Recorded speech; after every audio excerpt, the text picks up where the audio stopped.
ఆనాడు మా పట్ల వివక్ష కొనసాగింది, ఈనాడు మా పట్ల వివక్ష కొనసాగుతుంది ఈ ఆర్డర్ పరంగా. ఆనాడు మన ధర్మం మమ్మల్ని దేవాలయాలకు రానివ్వలేదు, ఈనాడు మీరు యేసుక్రీస్తును ప్రవక్తను నమ్మొద్దని చెప్పి ఆర్డర్ తీసుకొచ్చేశారు. నేను అంటున్నాను, ఏ నాటి కాలంలో మమ్మల్ని రావద్దన్నారు? ఒకనాడు దళితులు రోడ్డు మీద నడవలేని రోజుల్లో అందరిలాగా మీరు అందరూ తిరిగే రోడ్డు మీద మీరు తిరగద్దన్న రోజుల్లో, మా దేవాలయంలోకి మీరు రావద్దన్న రోజుల్లో, మాలాగా మీరు చదువుకోవద్దన్న రోజుల్లో, మాలాగా మీరు స్వేచ్ఛగా జీవించొద్దన్న రోజుల్లో మీరు బడికి రాకుండా చేస్తే క్రైస్తవ మిషన్ వచ్చి వాళ్ళు బడి తీసుకొచ్చారు. అప్పుడు మా దళితులు పోయి బడి స్కూల్లో చదువుకున్నారు. మీరు గుడికి రావద్దంటే వాళ్ళు ఒక చర్చి కట్టించారు, ఇక్కడ స్వేచ్ఛ ఉన్నది రావచ్చు అని చెప్పారు. మీరు దళితుల ఆరోగ్యం విషయం మీరు పట్టించుకోకపోతే వాళ్ళు ఆసుపత్రులు కట్టించేశారు. మీరు రావద్దన్న కాడికి నేను రాలేదు కదిగా.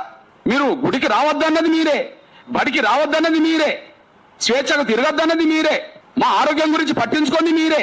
వాళ్ళు బడి తీసుకొచ్చారు, వాళ్ళు ఆసుపత్రి తీసుకొచ్చారు, వాళ్ళు చర్చి తీసుకొచ్చారు, వాళ్ళు తిరిగే స్వేచ్ఛను తీసుకొచ్చారు. మేము పోవడానికి కారణం ఏంటి మరిగా? మా మీద వివక్ష ఉన్న రోజుల్లో, మా మీద అవమానాలు జరుగుతున్న రోజుల్లో, మమ్మల్ని చూస్తేనే అంటాన్ వాళ్ళని దూరం పెట్టిన రోజుల్లో వాళ్ళు దగ్గర చేర్చుకున్నారు, మా వాళ్ళు అక్కడికి వెళ్ళారు. వాళ్ళు దగ్గర చేసుకున్నారు, మా వాళ్ళు అక్కడికి వెళ్ళారు.